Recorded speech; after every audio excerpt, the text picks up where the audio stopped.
So today is the end of week 2 of ADHD Awareness Month. And today we are talking about all things ADHD and organization. And we have Meghan is Crawford, right? Yeah, Crawford here. So we have two Meghans, both spelled with an H. the right way. The right way. And so everybody is going to be blessed to have two Meghans in your presence today. So I'm going to ask the other Meghan, to introduce herself and tell us a little bit about her background. Awesome. So, hey everyone, I'm Megan or Megs, and I run a podcast called Organizing an ADHD Brain, and then I also have my own professional organizing company where I coach women on how to have a less cluttered and more organized life. And ultimately, I started my own business. I left the corporate world after almost a decade because I found so much passion in having less myself. So I had done so much research and why I had so much, why it was so hard for me to let go, and why it was so hard for me to be organized. And then, of course, after I got diagnosed with ADHD, I was like, oh my gosh, this makes so much sense. Mm-hmm. So I got so passionate about helping people with ADHD just understand their brains a little bit better so that they could understand how they can have a less cluttered life and one that, I don't know, can just help us thrive a little bit more because our brains are fascinating. So other than that, I'm married. I have two little girls, 5 and 7. I've got two dogs, two cats. Like there's nothing that's never happening here. It's always kind of crazy in this life. But I'm so happy to be here. I'm so happy to know you. And I think it's pretty amazing the work we do as ADHD coaches, just helping people understand that like you're not broken. You just got to learn how to work a little outside the box because that's who we are. We live outside the box. Yes, we live outside of the box, and the reality is the box wasn't created us in mind, right? So that's why we have to live outside of it because it wasn't created for us.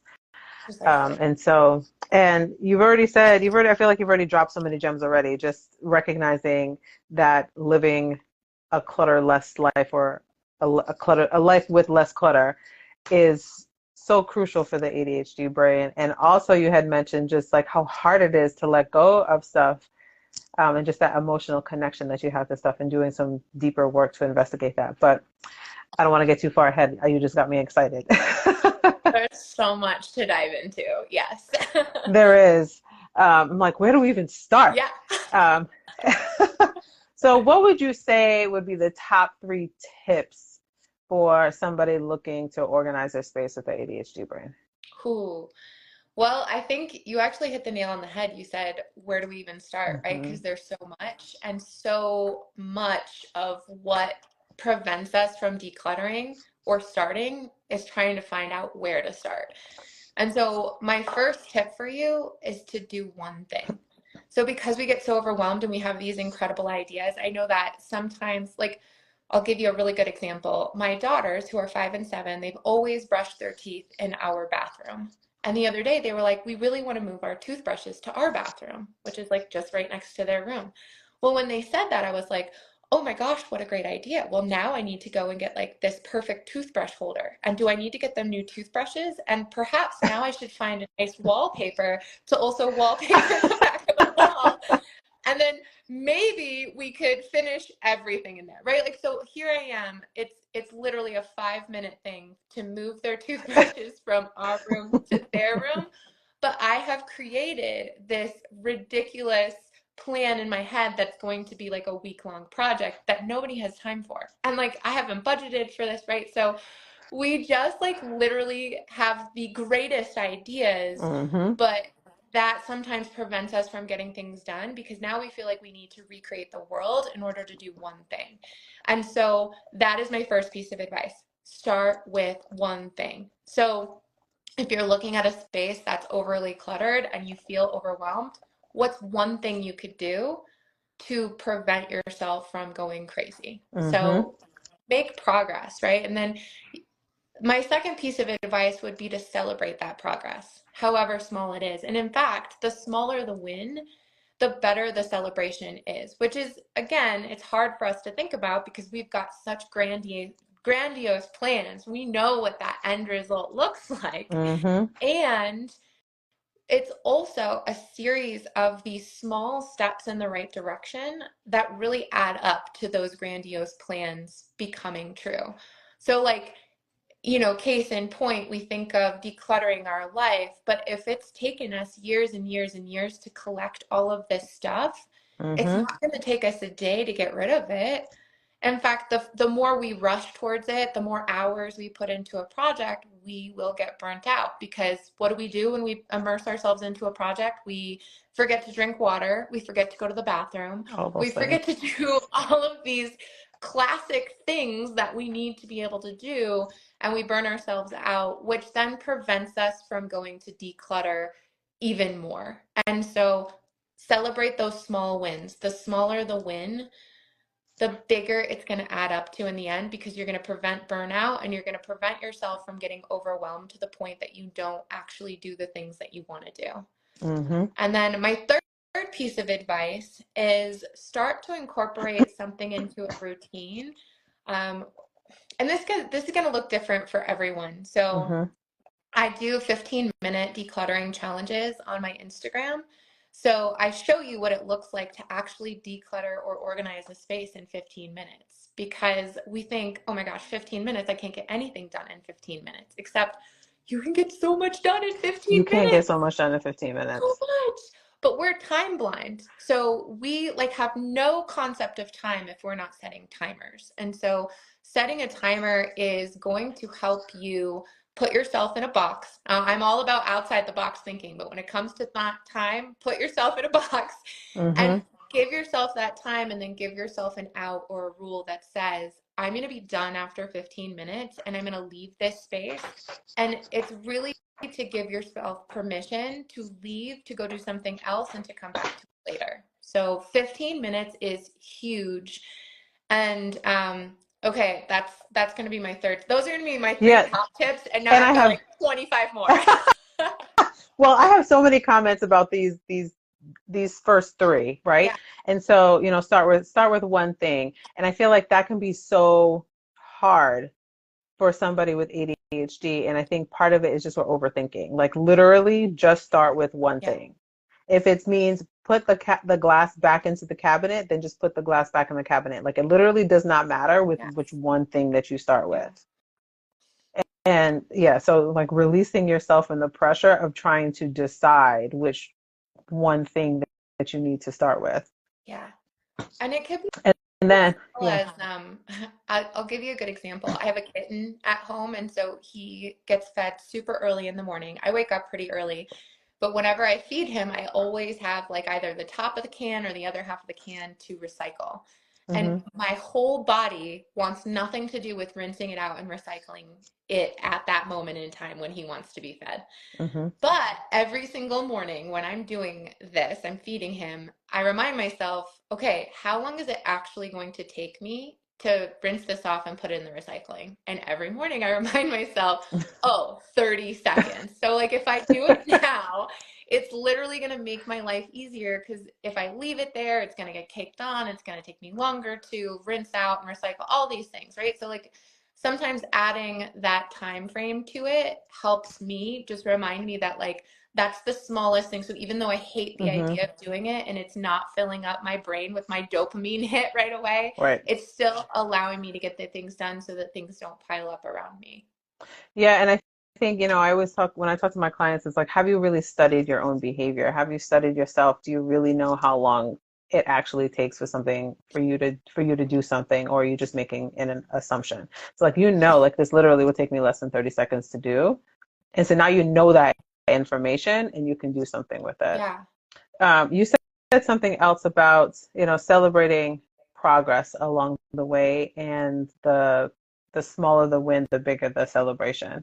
That is so important. And that's definitely something that I need to remember too, right? And so we have to sometimes like we forget. And and I talk to a lot of people about just the difference between tasks and projects and all the work that actually goes into getting something completed. And we disregard those little things, but those little things are so important. Yeah. And so taking the time to actually celebrate those and honor the fact that you are using your time and your energy to get something that can feel so insignificant sometimes done, actually really is significant, especially when you add it all up together. 1,000,000%. Yeah. It reminds me of there's because we're very visual people. Have Hmm. you ever seen that that picture of like the ladder with the rungs and people climbing up? It says the importance of baby steps. Yes. And it's like this ladder where it's like the steps are just they're easy to attain, Hmm. right? And like the person easily climbing up. Whereas it's this other ladder where like the person even can't reach the first rung. And I Hmm. think that's us, right? Like that's people with ADHD. We're just like, but there's so much that I want and it's all out of my grasp. Except it's within our grasp. We just have to challenge ourselves and our working memory is bad, right? Right. So this is, we gotta like have it written down somewhere.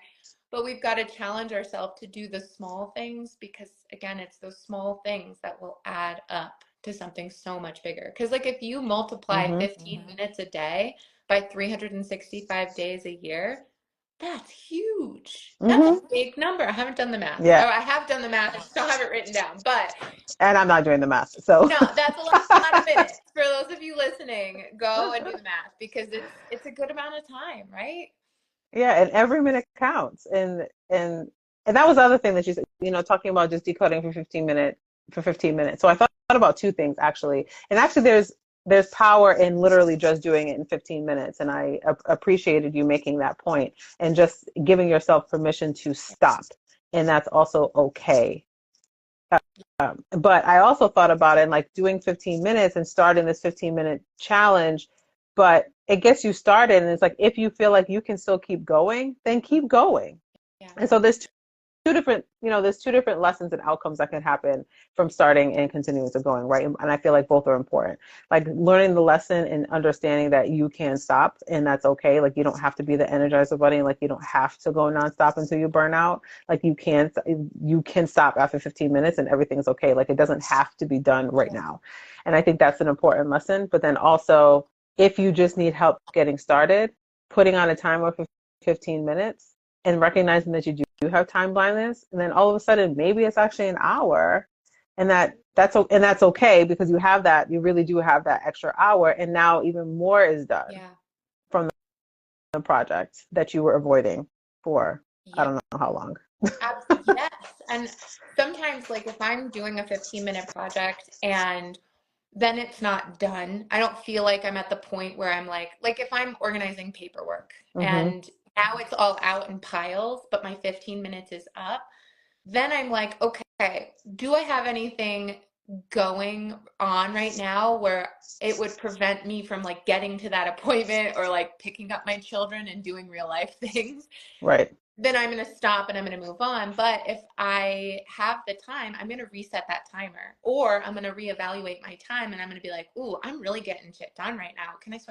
Sorry, Instagram, or you're welcome. I don't know. But I'm getting stuff done right now. I'm going to reset the timer and then I'm going to start to evaluate like, what does done actually look like for me? And Hmm. could I be done in another 15 minutes? And if I can, then I can start to move on after that other 15 minutes. But I keep myself in that time box as much as possible because Hmm. if I don't retime myself, I will get lost in the time. One of my client calls it time bending, which I was like, ooh, we're very good time benders. It's like And it should be like another Avatar yeah, movie or something like time bending. totally, absolutely, we're really good at time bending. But yeah, so I think again, just keeping yourself in there. But yeah, if you get started and like you feel like you can keep going, just how much time do you want to give yourself now that you are like possibly in a hyper focus mode or like you're really excited and it's giving you that dopamine? But I don't want it to end up where you've like started this project, everything is out on the floor, and now you're sitting in a pile of all your crap and you're just like, I don't want to do this anymore. And now you Right. have to because you literally have a life you have to live, and now it's surrounding you all of the stuff that needs to be put away, or you need to decide what to do with it. Ooh, someone did the math for us. So Oh, 15 times really? 365, 5,475 minutes. That's 91 hours. Wow. Thank Oh, you for doing the math. yes. I love the commitment. Yeah, absolutely. I was missing all the comments. Oh yeah, okay, so best ideas all day long. Um, Best idea is all day long. Tell my husband it won't. Just shut off. Not my fault. God, yep, God gave. Yeah. So the ideas thing. Actually, I'm so glad that I just saw that comment because you had also mentioned we just do have a lot of ideas, right? And so what I talk to my clients about is like do something with that. So I feel like sometimes what happens is like we all day long we're getting all of these different thoughts like rushing Yeah. into our brains like all day long, right? And so they have these ideas and we're sometimes scared to lose them Yeah. because of some working memory challenges. And so what I challenge people to do is put it somewhere so it's safe so you can go back to the task that you were just on. So for example, before I had almost soon to be 1 year olds, I actually usually really enjoyed reading on the planes. Oh, yeah. And I Yeah. used to get a lot of reading done on planes. Not anymore, not with the No. 1 year old, but that is completely out the window. But what I used to do is I used to have post-its on like with me when I'm reading so that if I did have a random thought, I would just write it down so that I could go back to where I was at in my book, and so that I didn't get sidetracked. And what's nice also about the plane, it's like you don't have access to the Wi-Fi, like you don't have access to all the other things to kind of get you distracted. But when you're also in a space of decluttering, if you do have an idea or you see that one thing that sparks a memory or that you're like, oh shoot, I was supposed to do a project with this one random piece of scrap paper Yeah. 6 months ago. Let me try to figure out how to do it now. No. Yeah. Like, so how do you when you talk to your clients about getting distracted along the way when they're in decluttering, what is your advice with that? Ooh. So for that, I talk about figurative blinders. Like, have you ever seen blinders on a horse? Hmm. So, like when a horse is in a race or something, they put blinders on them so that they don't get distracted by the other horses. You're just focused on moving forward and what the task is at hand. So, it's that constant reminder of what you're doing. And so, when I first got diagnosed, we talked about my psychiatrist, who also has ADHD, calls it flitting. Have you ever heard of the term flitting around the house? No. So like you start in the kitchen and then you Oh, realize like yes. your towels need to be washed. So you run and you start a load of laundry, except now there's wet laundry that needs to be moved to the dryer. So you're going to do that real quick. But now there's a pile of laundry that needs to get folded. So you bring it into so you just like follow the path of the Yes. things that are getting done, right? Yes. Without actually getting like the first project you were doing was actually cleaning the kitchen. And so when I talk to my clients about doing these 15-minute sessions, I talk to them about keeping blinders on. And so like Hmm. when before I go to bed at night is when I clean the kitchen. And sometimes I do it earlier, sometimes I do it later, but all of me doesn't want to do it at night. My whole body is like, no, I don't want to do this. But I also know that morning Megan really likes it when nighttime Megan cleans the kitchen. So Hmm. my rule is now I give myself 15 minutes. I'm like, whatever I can do in 15 minutes, I can then stop. But when I'm in the kitchen, I have to say, okay, like if I'm going to walk away and I see other things to do, I'm not allowed to do them. So I set these rules and these guidelines for myself. Yeah. And it's not easy at first, right? So, like, this is a practice you have to get into, but you start to establish, okay, if I'm going to go put towels away, it doesn't matter what's happening in there. I'm just going to go put them in there and then I'm going to run away and not look at all the other things that could distract me, things that can get done. So then I focus on the kitchen. I'm only allowed to do things in the kitchen and then for 15 minutes. And like wildly, Hmm. every 15 minutes, I'm able to clean the kitchen. Now, if you're at the point where like your kitchen counters are cluttered and there's a lot on it, you're not going to be able to do it in 15 minutes at Hmm. first. And that's why it's the importance of doing like these little challenges at once. But you could do Yeah. the dishes, wipe off the counters, give yourself of some give yourself some sort of focus because something else that I remind myself, I actually have it on my like affirmations that I read in the morning. It's if everything is important, then nothing is important. And it's hard for us to set priorities for ourselves. Hmm. Like because and I actually got that feedback in the corporate world. They were like, "You get excited about a lot of things." And I was like, Yeah. I mean, Yeah. like I get excited about a lot of things, and especially if like that's one of the things you want me to get excited about, I'm going to get excited about it Right. because it's our mission, it's what we're living. So now that I have my own business and I'm working with my clients, and then we think about all the stuff in our home. If everything is important, then nothing is important. So like that's if the laundry and the kitchen and the bedroom and cleaning the bathroom is important, then none of that is going to get done because we can't do it all at once. And so if I focus on just the kitchen, then I could just get that done. And if all the rest doesn't get done, that's okay. But I'm actually finishing a project. Like I'm doing a project in 15 minutes. This can literally get done right now. And for that, I can be Yeah. proud of myself. So what I do, because I still have a hard time with just doing one thing, right? And so, and I recognize that. And so I'm like, okay, well, doing one thing is just really hard for me right now, and I haven't figured out how to do it. However, what I have figured out how to do Yeah. is use that. Well, I would limit myself. So I'm like, okay, if I'm going to be fluttering, whatever around, then I'm only going to do three things. Like, Oh, so I okay. only have the three options. So it's either clean the kitchen, cook, and do laundry. Like it's not clean the kitchen, cook, do laundry, and clean the closet and clean the bathroom. Like no, Yeah. it's three. So I have a limit to three.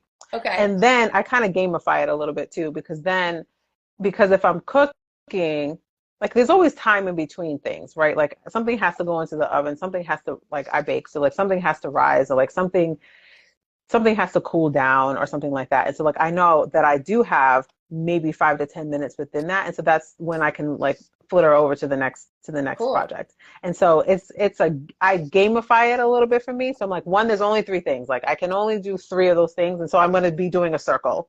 Yeah. And so as I'm doing my circle, like I'm doing those three things, but I'm I'm doing them in between like waiting time. Yeah. And then do And you have the then timer set too? Like to come back to like the things that are rising, things in the oven and stuff?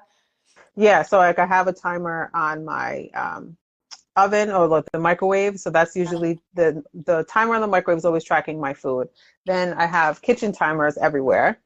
Love it. And Yes. so like sometimes with laundry it's a little bit harder, but well at least for the wash. But for the dryer, I know as soon as I hear that ding, it's my signal to be like to go back to it. Yeah. But I try to do things like I'll max out with three because if once it gets to the fourth one, it's just a lost cause after Totally. that. Yeah. um, yeah, so There's that's my strategy because I can't because like the downtime, I'm like okay, but then I get lost in the downtime, and so then yeah. I'm like okay, well if there's downtime right now, what can I do that won't pull me away too much, but will allow me to multitask a little bit. Yeah. Yeah. I also love the idea of I love to listen to podcasts while I'm Hmm. doing something like that, like in my 15 minutes or even an audiobook. And some of my clients or anybody who follows me, they're like, I can't listen to podcasts. My brain wanders. And I'm like, oh no, you've got to like speed it up to the speed of your brain. So like you can speed up audibles and you can speed up podcasts. You just got to find the right frequency for you. Hmm. And then that helps keep going too, because like I'm doing something while I'm doing something. And so it's almost like you get to create, like, I think someone called it the other day dopamine pairing. Like you're doing this Hmm. dopamine filling activity of like learning or like entertainment in your brain because you have like headphones on or something. And then you're also doing something that needs to get done. But I love that idea. Yeah, well, somebody asked, is it flittering if you have things that you can do in between, other things you can do in between? And my answer, I guess, to that question would be is that I'm preventing myself from flittering so that, like, if I'm being intentional about it Oh, yeah. instead, so I'm creating some intention around doing the laundry. Like, yes, I see like the dish towels, like as I'm cooking, I'm like, oh, some of these dish towels need to be Yeah. replaced. But if I'm telling myself like, no, because this is laundry is one of your three things that you're going to be doing during this particular time period. So you could not deal with the dish towels right this second. Finish mixing your brownie mix. Yes. And then and then once it's in the oven, then you can go ahead and go deal with the towels. Yeah. And so it's kind of my preventative measure. So I'm trying to be more intentional with my flittering. So so I would say to that, no. And like, honestly, I don't think there's anything wrong with flitting because, like, I mean, you're still Doing. getting stuff done. You're just not gonna finish a project, really, right? And Mm-hmm. that's where we have trouble. But with that, I talked about setting a rule where you come directly back to what you're No, I doing. want brownies. But like you, girl, or like cupcake, yeah. But as far as your thing goes, you're still establishing rules within which to Mm-hmm. live. And so with your rules, even though you're leaving the space, even if you leave the space and get distracted with something, you have timers that are going to remind you to come back. You have Mm-hmm. no choice but to come back because you're already doing something and you have that downtime in between. So I also I don't think that you need, like, organizing is whatever you decide it looks like for you. Like, just because I say I do one thing and you say you do something, you've got to figure out based on what we're saying, what's going to work for you. Because I think, especially with ADHD, we're not one size fits all.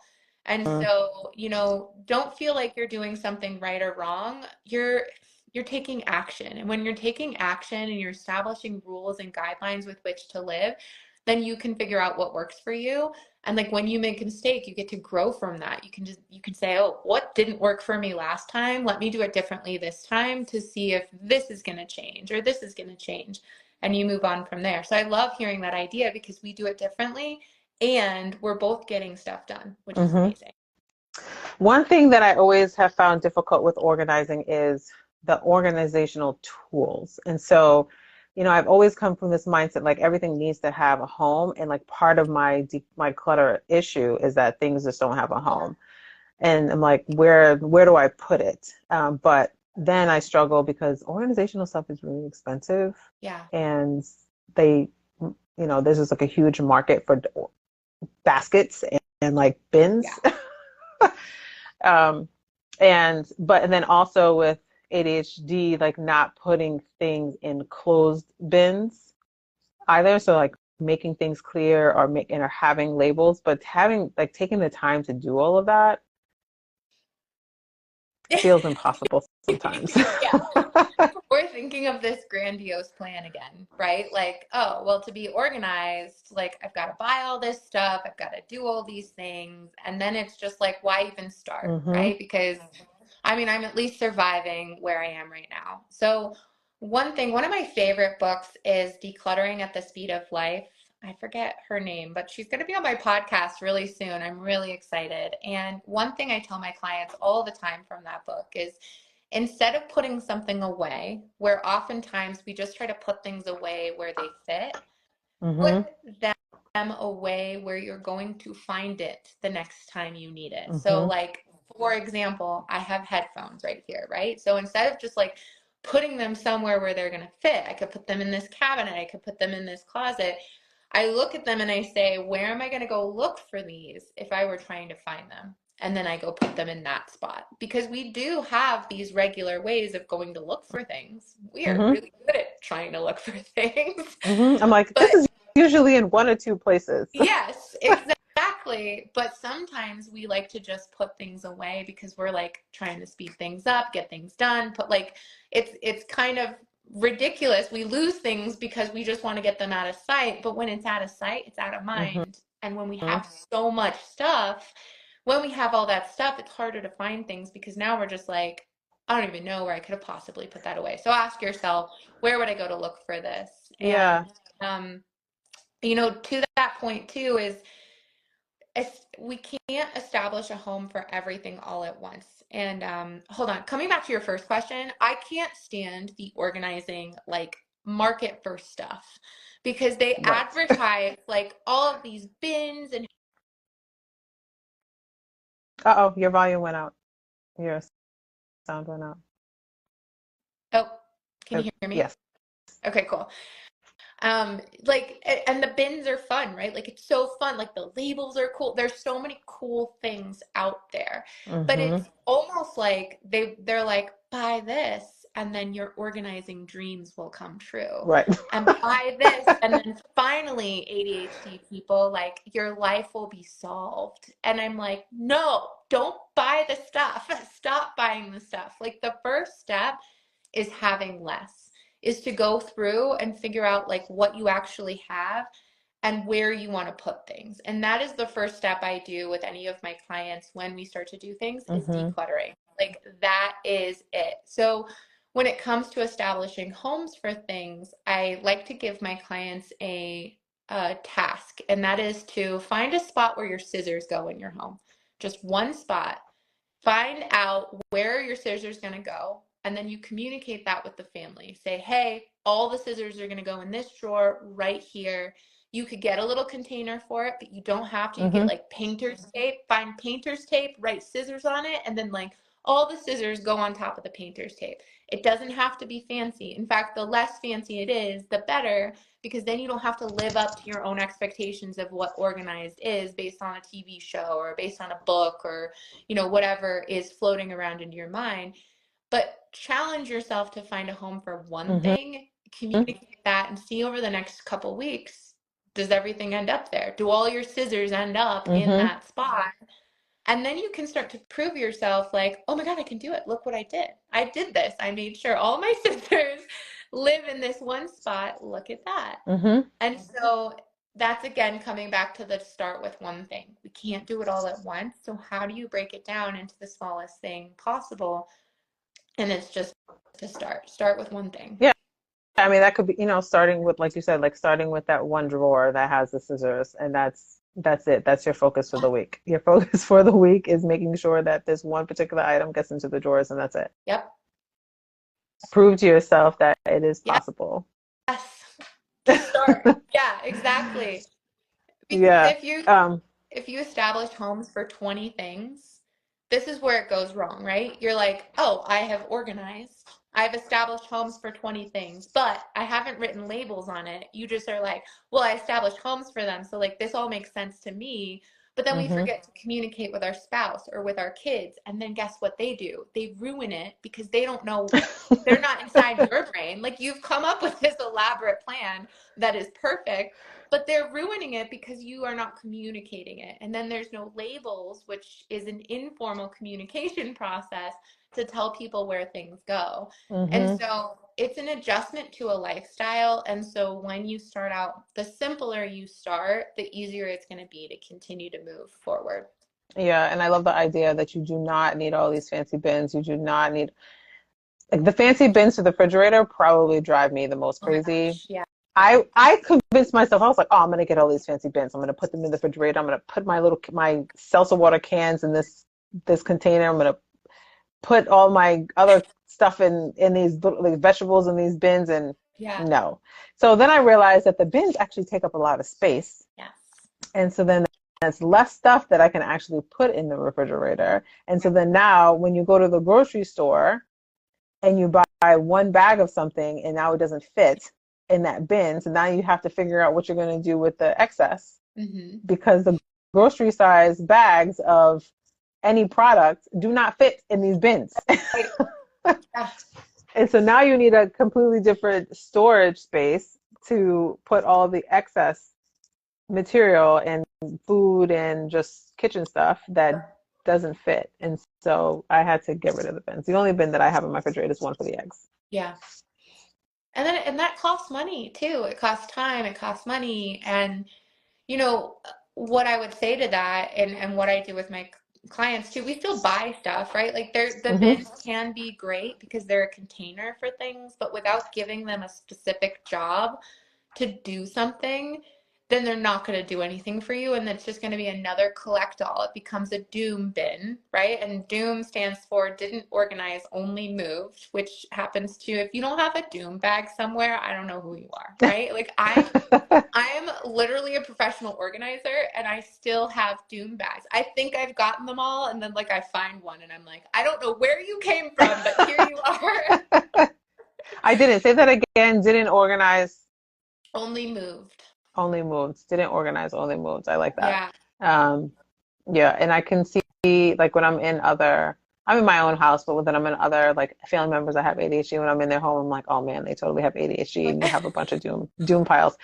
Um, or, you know, when I'm helping other people organize too, they're like, I'm just going to put this right here. No, no, no. Where does it go? Right. Does this actually actually have a home, because now like you said, you're just moving it from one pile to the next without any real purpose. Right. The other point that I wanted to talk about was recognizing that you don't have to do this by yourself either, because sometimes this can be really overwhelming, and like there are professional organizers and there's also friends that like to organize too. Like there are people in your world that are really good at organizing. Yeah. And are you in a place where you can ask for help and not feel shame for doing that? Like not everybody needs to have the same skill. Like this is why other professions exist. Yeah, absolutely. And so like I hired my friend's au pair. She was here and she was a really good organizer. And I was like, I really need you to come to my house and help me clean out my closet. Yeah. And the whole time, my ADHD was going insane. I was like, do you need something to eat? Do you need this? Do you need that? Do you Yeah. need some water? And she's like, I'm just going to sit here and fold these clothes. And I'm like, I'm looking at her like, I don't know how you can do this. But the reality is like this same project, if I had to do it myself, would have taken forever. And so being able to access some additional support for somebody who isn't bothered by doing a task like this was so helpful. Yeah. So all my clothes got folded. And she gave me an assignment. She's like, your only job is to decide if you want this or don't want this. Oh, I love that. Are you going to donate this or you're going to keep this? That's the only decision that you have to make. Love You don't that. have to decide how it's going to be folded. You don't have to decide where it's going to be in the closet. You don't have to decide if it's going to be on a felt hanger or a plastic one. Yeah. Like you don't have to make all those decisions. My job was to make one decision: keep or throw away, or Yeah. keep or donate. And she did the rest. And so being able to be relieved from those other decisions in the process was so relieving for me, because Yeah. I had one job. It's perfect. Yeah, and I do think having help is huge, right? Whether you follow someone on Instagram, whether you are listening to podcasts, like helping you understand the process is one thing, and then having someone come in to do it for you or with you is another thing. Mm-hmm. And then having a coach, right? Like that's what I do. But yeah, everyone's going to work a little bit different depending on where they're at and depending on how many other things are pulling you away from trying to get that job done. Mm-hmm. And I talk to people about that too. Actually, I said it on my podcast this last week. Like, if organizing is top notch for you right now and you feel like you can't do anything else without getting organized first, awesome. Like, keep listening to me. And if not, it's okay if you keep listening to me without taking action yet, because other Mm-hmm. things are taking over. And like, you've got to focus on that first. Like, you have a 1-year-old, right? Right. And then you're a coach. And so, like, it's okay that you're a mom first and that you're a coach first as you're doing these things. It's okay that the organizing doesn't get done yet. Yes, it Mm-hmm. could help you live a simpler life, but sometimes things and priorities just get taken over. But to that point, yeah, something that also helps is body doubling. Mm-hmm. And so oftentimes we're so overwhelmed with the things that we're doing, we don't know where to go next, right? But body doubling is a way of working with people, whether it's one-on-one on Zoom, Mm-hmm. or you're simply just having someone over, like you could have a friend come over and work from home on your couch while you're getting stuff done. And it is mind-boggling how much you can get done just by kind of telling someone you're going to do something and then they're there. So it's like Yep. this weird accountability. But yeah, it's okay to ask for help. I It know is. for myself, I don't go in and organize for people anymore. Mm-hmm. And that is for the specific reason that I have so many questions to ask you about how you live your life, that I Mm-hmm. want to help you come up with the systems that don't cause this to become an issue anymore. Right.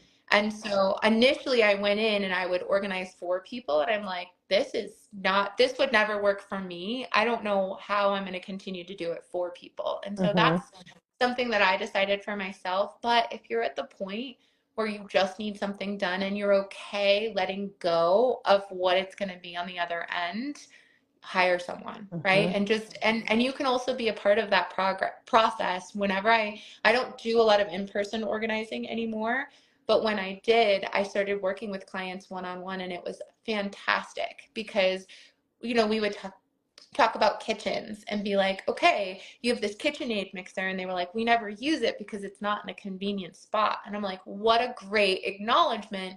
Where would be a convenient spot to have this so that it's very easy to take out and we can put it somewhere? And like Mm-hmm. some people buy it. Yeah. So like it's just really cool to be able to establish the systems first, and then you get to build on that. You can buy stuff to accentuate that and to Yeah. help you along the way, but yeah, it's beautiful. Ask for help. Help Ask is for help. great. And on top of it, the other deeper part, especially when it comes to ADHD, is like the emotional dysregulation that happens and the emotional connection that we do have to particular stuff in certain Yeah. spaces in our room. So like there may be a space within your room where asking for help is probably the most appropriate Yeah. task and step for you. However, then there's other spaces within the room that aren't as emotionally charging that you can do it yourself, and then you just need some different organizational tips.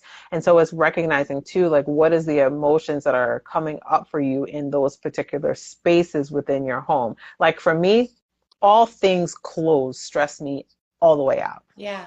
And so trying to do that myself sends me through a whole spiral. Yeah. And so asking for help was really appropriate for me for that particular spot in my house. And Right. like, that's just my closet, right? And so like, that's just my closet. But like my office, that's whatever. Like that doesn't trigger me in the same way as my closet does. So like I can just take some time and like do a 15-minute challenge and clean up my office and Really. use these different tips in order to organize that particular space. And so for me, it's also recognizing like which spaces are the emotional triggers for me that I should probably outsource. Love that. Yeah. And then it's just, yeah, it's knowing what you can handle. And I love that recognition of understanding like where you're going to need help and where you can do it yourself Mm-hmm. because you're aware of what's going to trigger Mm-hmm. you. And I always say, like, if you're going to start organizing, don't start with the emotional stuff. Please do not. That is advanced. That's like trying to go get your bachelor's degree and starting on your Right. master's, right? Like, don't start there. Don't start with like pictures and things like that. Start with office supplies, you know? So, Right. Although I'm very attached to my post-its. yes, that's fair. That's totally fair. Oh, that is so funny. Um, what was I going to ask you? In terms of, are there particular tools or materials that are helpful, that are kind of like your go-to organizational items, or Yeah, that's a great no? question. Like my initial answer is no. There's products that I like for Mm-hmm. sure. I just wrote a blog the other day about children's rooms because oftentimes our kids have so many stuffed animals that we don't know what to do Mm-hmm. with them. And I love stuffed animals. I don't know what it is. I just love them so much, and they're so cuddly. They're so fun, right? I feel like it's like the age-old gift that keeps on giving. But with my kids, like they had so many stuffed animals, I felt really overwhelmed. And one thing that I found that I feel like is universally acceptable is it's this beanbag chair. It's this zip-up beanbag chair that you can put all of the stuffed animals in. Oh yeah. And so then instead of like if you go in and you've got stuffed animals everywhere, they're all like it's all something different, right? Like it's all these decisions that you need to make, right? Like I feel like all the clutter in your life is a decision that's waiting to be made. All of these stuffed animals are just another thing that's distracting you from things being clean and things being serene. So by being able to put it all in a chair, not only does it Mm-hmm. serve its purpose as a chair, but then everything has a place to go.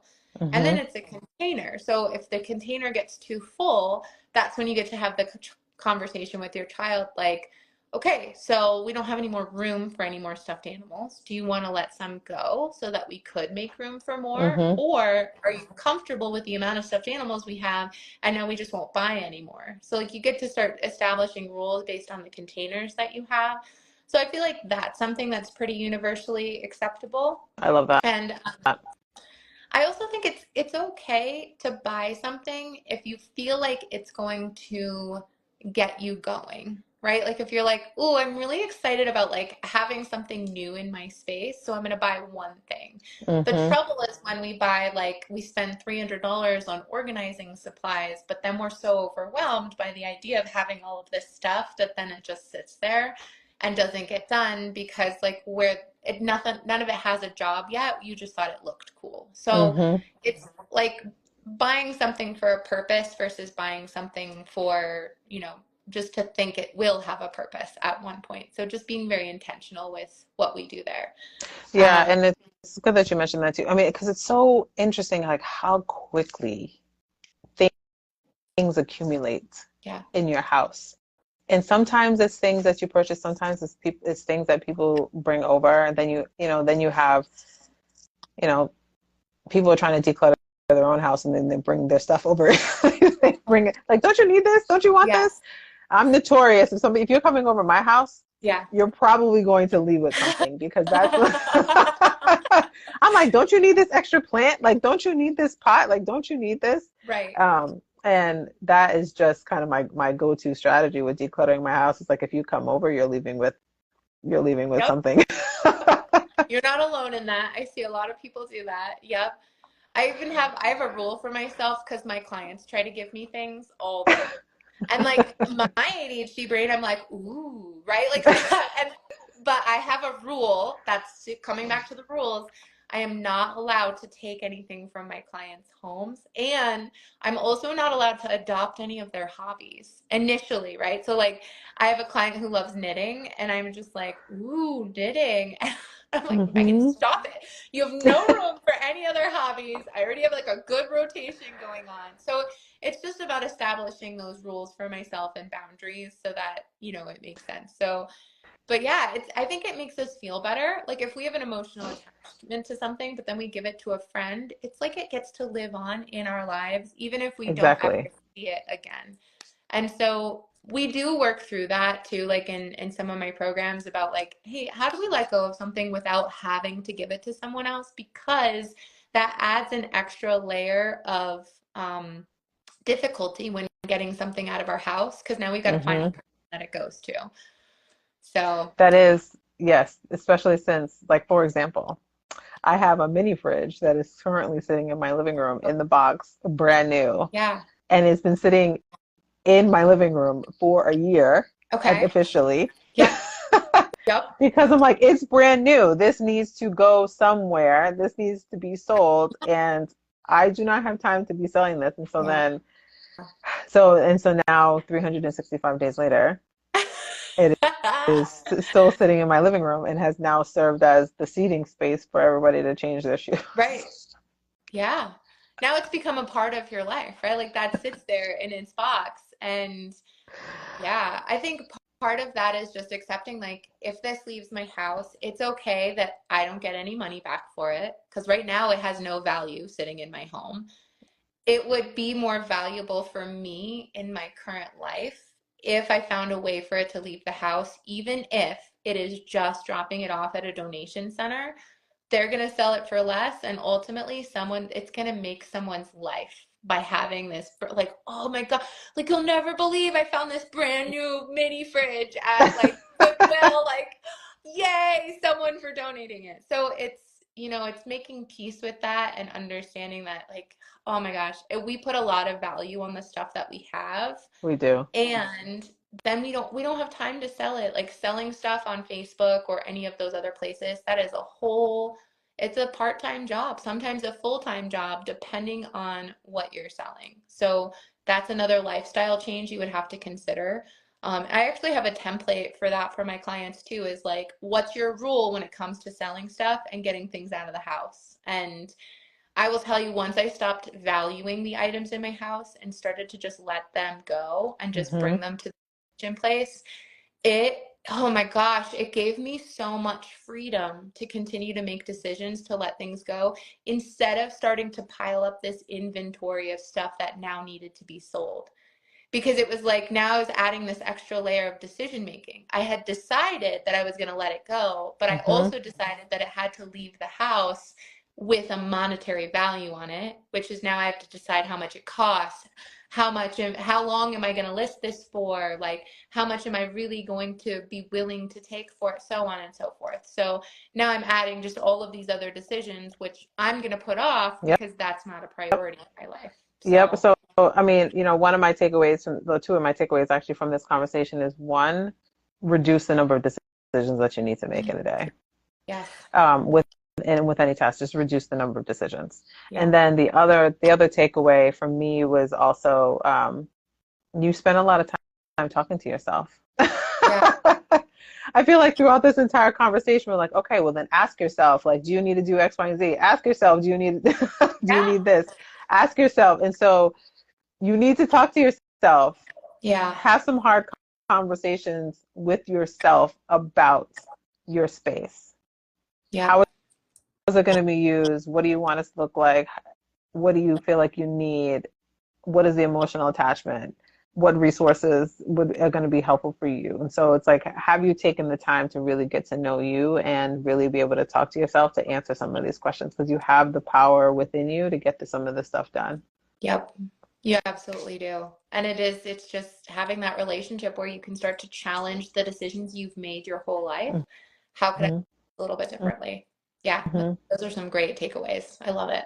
Yeah, and you can think differently. It's okay. Like what the decision that you made last week about the one particular cup that you refused to throw away, it's a new week and you can make a new Yeah. decision. And like how many coffee mugs do you really need in your life? Like think about like what's an appropriate amount of coffee mugs for you and your family to have? Is Mm-hmm. it the 25 to 30 that you have, or would you guys be okay with four? You get to Mm-hmm. decide, and then it starts to become, something that makes sense in your life where you start to declutter and figure out. Yeah, and the key is to make sure that it makes sense because like I don't need a lot of coffee mugs, but I do need a timer in every room. Yeah, there you go. And Brilliant. so like I don't need a lot of plates or like other dishes or a lot of like other random things that you see a lot of in people's houses or like a lot of vases, Yeah. for example. Like I don't need a lot of vases, but I do need a pair of headphones in multiple different spaces in my house because it's things that I lose. And so like what are some of the items that are frequently lost but I also frequently need? Yeah. Those I have multiple of. But if it's individual items that I know like the cups are always going to go into the cabinet, right? And so like I can always find a cup. Like I probably need four. I probably drink out of only four of the cups that are in my Yeah. cabinet. And so, you ask yourself, what do you actually do need more of for a very particular like ADHD reason, or like what do you need to let go of to get rid of the emotional burden that it is causing. Yeah. So again, ask yourself some questions. And what does organized mean to you? You get to decide. hmm Oh, somebody just said they cleared off the coffee table right in front of them. Yes. Oh, heck yeah, that's awesome. Good I love that. job. High five. Yes. Yes. I should have told people like we're going to be talking I about know. organizing. This is going to be Like this is going to be the time for you to do some body doubling and organize the space while we talk. classic body doubling time. Perfect. Yes. Yes. Yes. But we've been chatting for an hour and the Instagram didn't cut me off today. So I'm really excited about that. Cool. But thank you so much for joining us today on our live. This will be reposted probably in a week or so, Cool. so people can re-listen to it. But next week we have some other things coming up. We do have, I think we have a nutritionist. Let me look at the calendar. We have a marriage and family therapist coming next week. We're going to be talking about interviewing with ADHD. We're going to be talking about making personal decisions that are going to work for you. We're going to be talking about leadership in ADHD, I think, or strategies in finding and keeping a job with ADHD. We're also going to be talking to a creative, their own business owner, and how to access different tools like a virtual assistant that's going to be supporting you within your business as an ADHDer. So we have a bunch of stuff coming up next week and the week after. So everybody stay tuned for week 3, 4, and I think October has 5 weeks. I think we have 5 weeks this month. So there's tons of content. And this right here, though, is a hot topic. Like organization and ADHD is a hot topic. There's tons of resources. Please visit Meghan's page and her website and access her resources that she has. available for you. And let's see if I can get her back on also at another time. Yeah. Come listen to my podcast. It's Yes. Organizing an ADHD Brain. That's like, yeah, lots of thoughts on that one. So Yes, thank you please. so much for having me on. This was You're so fun. I've welcome. never done an Instagram live. This was cool. Yes, this is one of those impulsive ideas that I had, and so now we're Yeah, executing. And so definitely check out her podcast, check out her resource, check out material, go to her website, go to her Instagram page, follow her, and get some more insights. And then, what does this say? Oh, can you repost? Can you just reiterate what your page is? Oh, Your my website is mindfulmegs.com. And then my podcast is Organizing an ADHD Brain. And that's Okay. also my handle on Instagram. You can get to all of my links through Instagram too. Okay. So, And then her Instagram page is linked to mine. So if you go to my post about what was coming on this week, you can click on her name, and then you can get directly to her page from there. cool. But thank you. This is your opportunity to hear from two Megans with an H. Yeah. Thanks, Megan. You're welcome. Have a good day.